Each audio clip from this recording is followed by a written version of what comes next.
This is kind of a reaction video, actually, because I haven't read this article completely. It just is so fascinating that I can't not read it. And so, let's give it a whirl.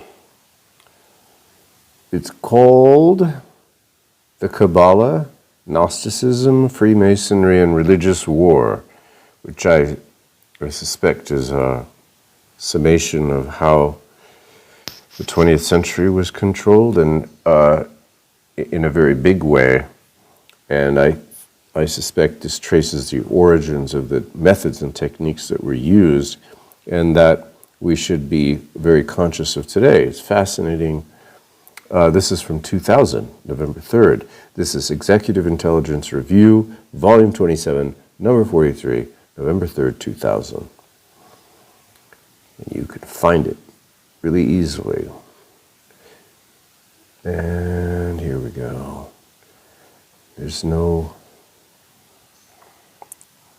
Where's the writer? Where's the byline? Okay, I don't care. This is just too good. On October 4th, 1995, a group of Kabbalists gathered outside the home of Israeli Prime Minister Yitzhak Rabin and pronounced upon him the ancient Kabbalistic curse of death, the Pulsa Denura, to be executed within 30 days.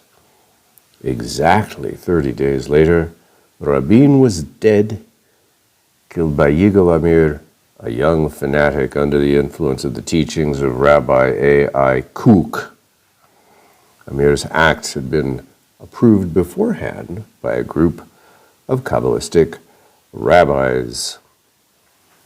Reminds me a lot of the assassination attempt on Pope John Paul II, Al-Aqsa, under the influence of Archbishop Lefebvre faction, the anti-natalist faction in Rome, just transposed a Hebrew transcription. The following month, Professor Giuliano di Bernardo, the British-sponsored head of Italian Freemasonry, established the Jerusalem Lodge of Freemasonry in a ceremony near the Temple Mount. He told an interlocutor, "I try to show the way in which the Cabala may be considered the utopia for the third millennium," unquote. He said that his new lodge was committed to the near-term, quote, material rebuilding of Solomon's temple based upon the Cabala.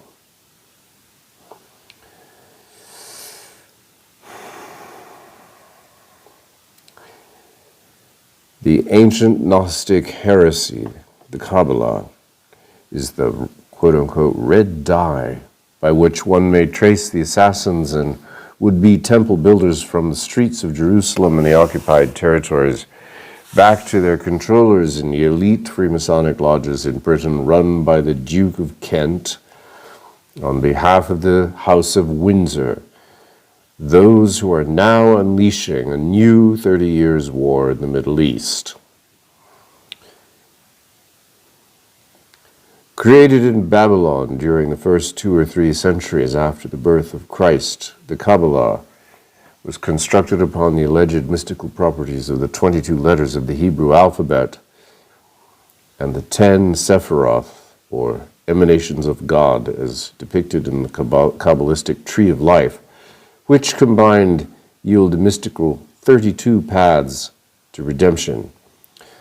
In fact, as Cabala proselytizer Rabbi Herbert Weiner admitted in his 1960s book on the subject, the Cabala is a Gnostic assault on Judaism, which revived the Satan worship out of which Judaism and Christianity had uplifted mankind.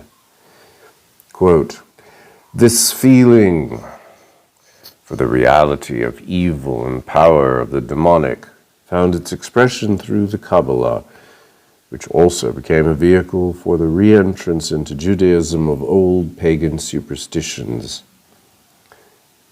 theurgic rites, and Gnostic heresies. So the same number has been done on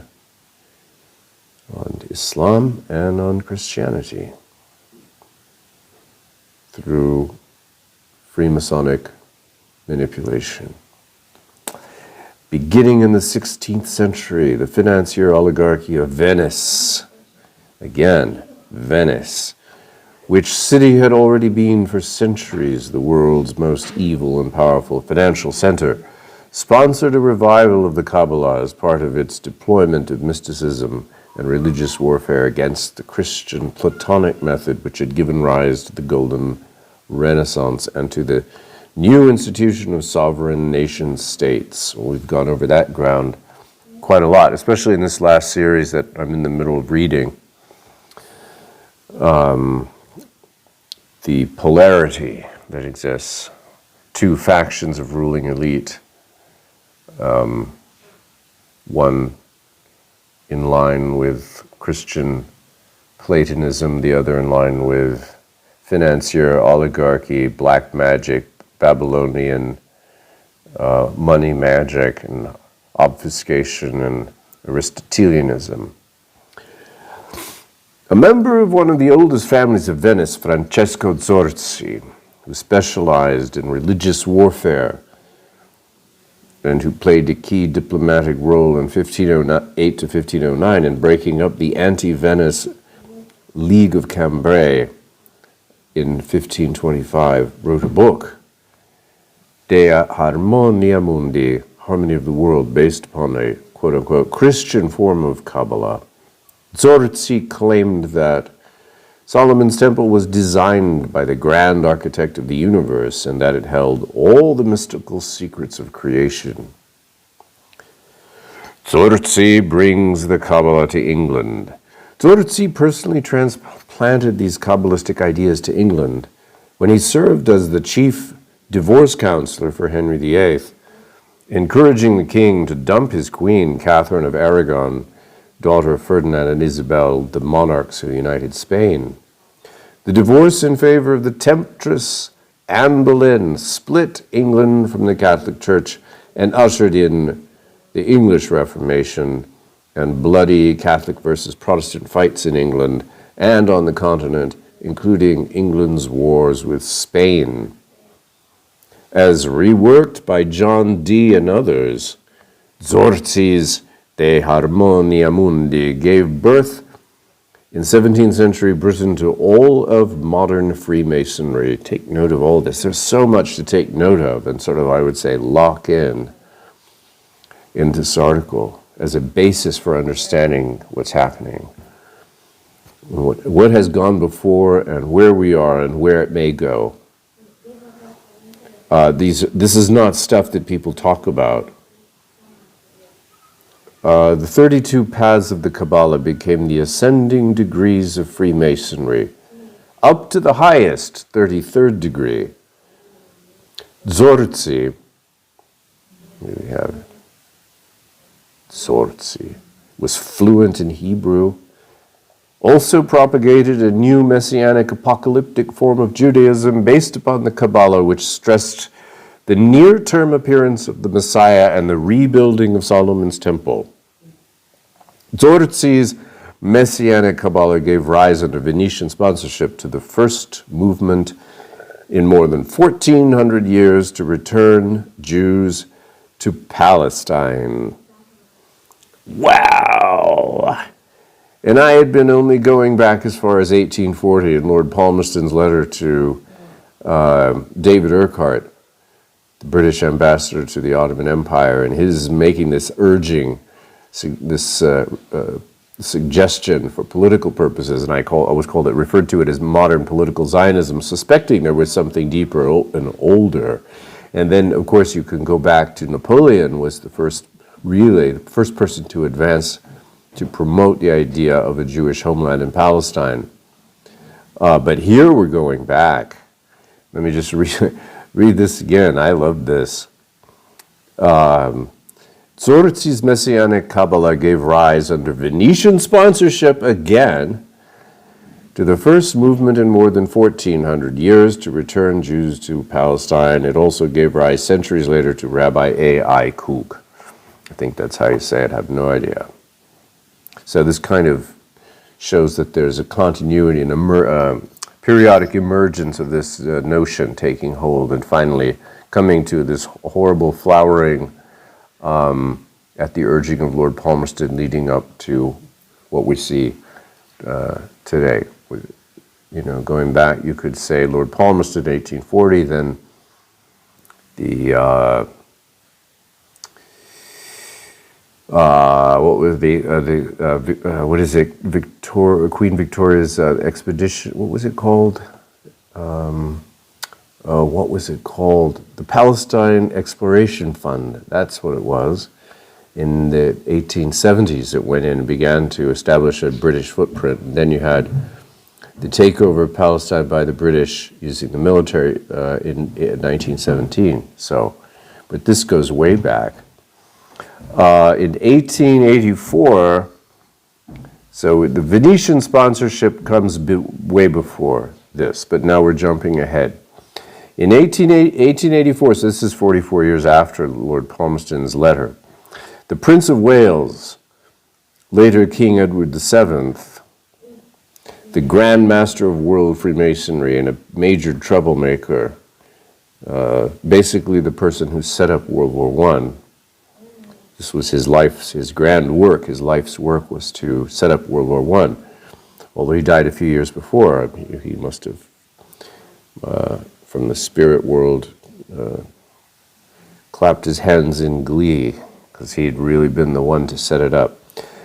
Prince of Wales, Edward VII, initiated a Cabala-centered world revolution in Freemasonry, as the Masons called it, by founding a special research lodge, the Quator Coronati, 4 crowns. Yes, very powerful in creating modern political Zionism as well as Nazism. The first Grand Master of the Lodge, Sir Charles Warren, had been the chief engineer for British excavation of the Temple Mount 2 decades. Oh, here we go. This is what I was saying. This is a reaction video. Forgive me. 2 decades earlier, was the head of the Palestine Exploration Fund, a front for British military intelligence. Always. This is what people don't understand about Freemasonry. The head of it, Duke of Kent, or a British oligarchy serving the crown, and also functioning as a generator of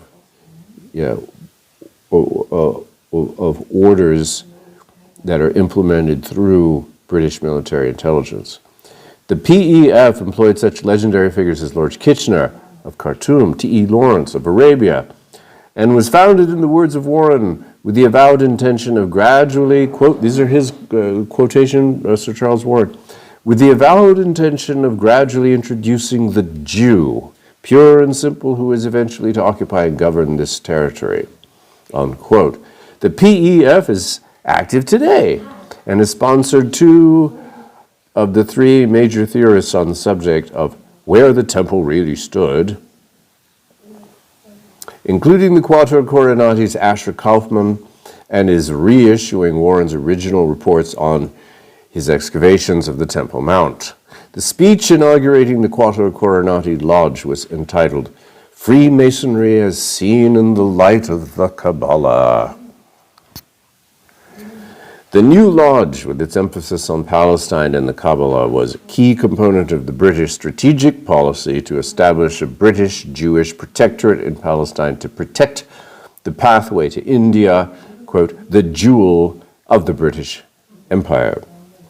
So there it is, the very cynical scheme outlined for you. This 19th century British Freemasonic sponsored Kabbalistic revival took 2 forms, one secular and one religious. The secular was the mystical nationalism typified by Freemasons such as Giuseppe Mazzini, one of whose adherents was Vladimir Jabotinsky. And the second, the apocalyptic religious mysticism of Rabbi A.I. Kook, Both are deployed against the modern sovereign nation state on behalf of the British Empire. Of course, the war on the nation state goes back much farther than that. Some say it goes back to Louis XI, who was attempting to create what we would call a modern sovereign nation state, self-determination above international banking control, and promoting the welfare and development and steadily improving conditions of the people. Vladimir Jabotinsky. These two Kabbalistic sons of one British mother came together in Koch's, maybe Koch, collaboration with Jabotinsky in Jabotinsky's British-sponsored Jewish League project during World War I, and again in 1934 when two of Jabotinsky's revisionists killed the leading labor Zionist of the day, Histadrut leader Chaim Arlosorov, and Rabbi Koch became the chief public voice defending the murderers. Likewise, the terrorist Stern Gang and Irgun of the 1930s and 40s were almost entirely composed of followers of either Koch or Jabotinsky. Sometimes the same individual embodied both Kabbalistic currents, as did David Ratziel, head of the Irgun, Jabotinsky's armed followers, from 1936 until his death in 1942, who was trained in Koch's Merkaz Harav Yeshiva. Ratziel also embodied the higher-level control which deployed both Koch and Jabotinsky. Ratziel died in 1942 while on a mission to Iraq for British intelligence. Rabbi Koch and his followers always rejoiced at the prospect of a religious conflagration. As Koch outlined in his major work, Orot, quote, "The truth concerning the land is revealed in Cabala. Jewish mysticism, Cabala, militates for life in the land of Israel. Rationalistic approaches to Judaism place no special value on the land of Israel. In wars, national characters crystallize. Israel, as a universal reflection of mankind, benefits thereby. The heels of Messiah follow upon world conflagration. At the hour of the downfall of Western civilization, Israel is called upon to fulfill its divine mission by providing the spiritual basis for a new world order." So let's all take note of this and ask ourselves, it's so commonplace now to see on multiple platforms harping on this same theme that the Jews are taking over the world and that it's all a Jewish scheme and they've got us all ensnared. But ask yourself, and I'm not saying that this isn't basically, or that it isn't largely true, but ask yourself how far would they have gotten without the very stealthy, extremely cynical promotion they got from the Venetians, and then you see that carried forward in the 19th century by the British oligarchy, who inherit the Venetian method, basically. Without imperial power, this insane, ranting, kind of apocalyptic, religious,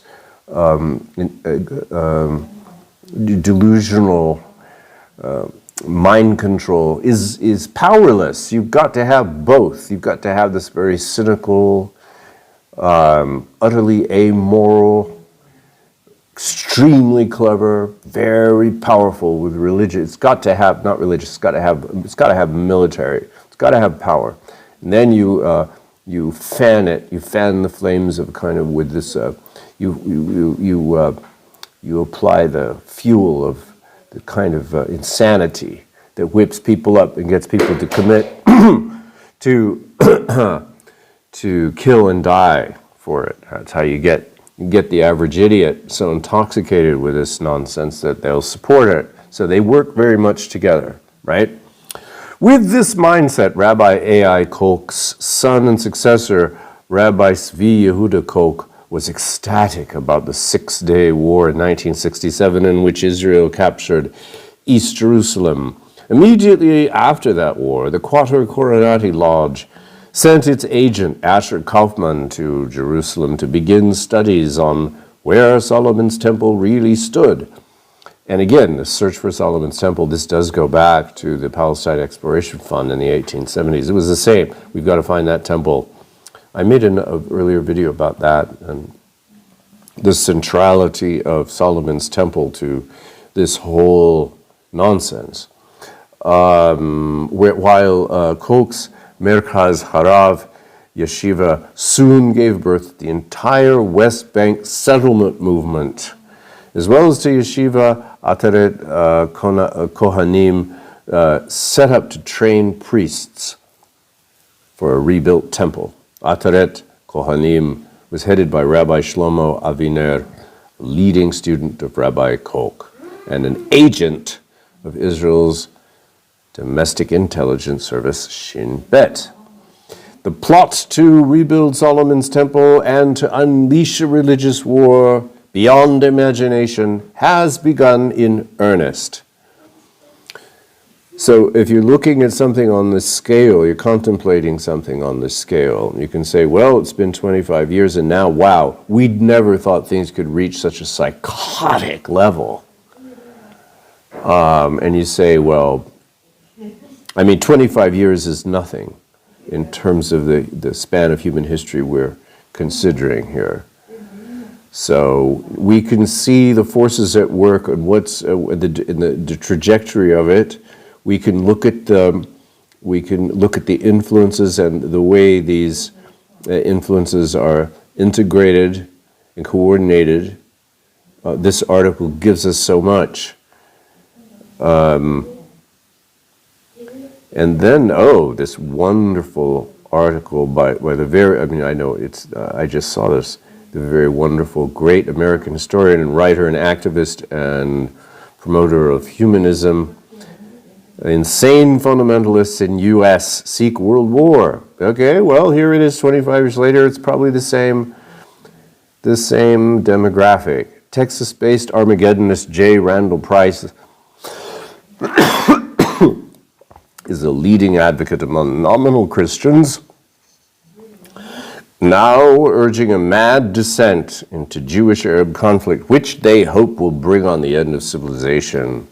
The filthy ties of Price and similar American fundamentalists to Masonic and intelligence circles in England, which we just discussed, and to the British-controlled Jewish fundamentalists in Israel, so Britain controlling both, the Venetian method, probably the real power still centered in Venice, are reflected in Price's books, including Ready to Rebuild, The Last Days Temple, and The Lost Ark, and The Last Days, Search for Temple Treasure, which we review below. Today's American fundamentalism originated with the Reverend John Nelson Darby, the 19th century Englishman whose work was a plaything for British Crown geopolitics. And that's how they also always, these kooky reverends that come along and become useful. You could go back also to Martin Luther, who was proved to be very useful to the Venetians in terms of starting the bloody religious wars in Germany. This is taken, it's the same template here. Darby, named for his grandfather, Lord Nelson, the naval commander of Darby's admiral uncle, created the dogma known as premillennial dispensationism. Darby first described the so-called rapture. Darby wrote that the physical movement of Jews to the land of Israel would herald the second coming of Christ, and identified Russia as the Antichrist nation, Gog, fighting in the apocalyptic conflict. This political doctrine was made to order for British propaganda aims in setting up a British-run Jewish enclave in the Middle East and for keeping Tsarist Russia out of the region. British Foreign Minister Palmerston's son-in-law, the 7th Earl of Shaftesbury, published his State and Prospects of the Jews in 1839, At about the same time as Darby's, the hopes of the Church of God in connection with the destiny of the Jews and the nations as revealed in prophecy.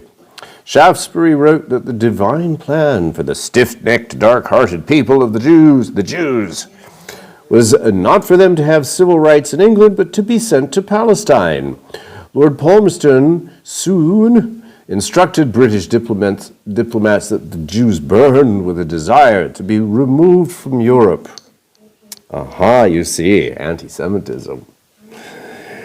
Yeah. A leading apostle of Darby's who transmuted his ravings into what became known in the early 20th century as Protestant fundamentalism was the British intelligence official Sir Robert Anderson, best known as head of Scotland Yard's Criminal Investigation Division during the Jack the Ripper murders. Anderson ran Britain's spy system against Irish nationalists and their American supporters. Among his Masonic and Protestant agents were the notorious terrorist anti-Irish provocateur Le Caron and the evangelist Dwight Moody, John Walford and the Moody Bible Institutes. Darbyism, or fundamentalism, took root in the Moody Bible Institutes. The American center of its most extreme version has been the Dallas Theological Seminary under John F. Walford, president 1952 to 86, whom a biographer describes as carrying the mantle of John Nelson Darby for all literalist Christians in the late 20th century. Walford trained and supervised Price, Hal Lindsey, and many other leading Armageddonists of recent decades. Walford has been near the center of a British web extending through the Pentagon, academia, Bush League, intelligence circles. Walford's 1974 Armageddon, Oil and the Middle East Crisis typically does not denounce the oil shortage hoax, but instead criticizes the traditional American attempt to meet man's material needs with science, such as developing nuclear power. Why bother, since God wants to end the world? Price told an interviewer in 1996, "We're looking for a conflict in the Middle East. It is inevitable." Price said that he would soon be addressing a prophetic conference in Jerusalem, speaking along with Temple Mount operative Gershon Solomon and General Ariel Sharon. Price explained that the irreligious Sharon would be outlining the military situation to the people who are interested in prophecy, quote unquote. Wow. My God. In The Lost Ark in the Last Days in Search of Temple Treasures, Eugene, Oregon, Harvest House, 1994, Price pinpoints the efforts of his cohorts to inflame the Middle East and to bring on mankind's annihilation in the search for the physical remains of the Old Testament Ark of the Covenant, as in the Steven Spielberg movie, Raiders of the Lost Ark. Price describes, chapter 16, was desired. The Ark effect. Effect 1, instigate the rebuilding of the temple. Effect 2, establish religious claim over the Temple Mount. Effect 3, usher in the Messianic age for Israel. Effect 4, provoke a war in the Middle East. This section begins with Price's startling statement: the conflict in the Middle East stems from the imperialistic claims of Islam. Of course, Pan-Arabism and this whole movement is was also hatched in Oxford and Cambridge and then transmuted into actionable intelligence operations through British intelligence. So anyway, I don't have the rest of this article, but you can easily find this a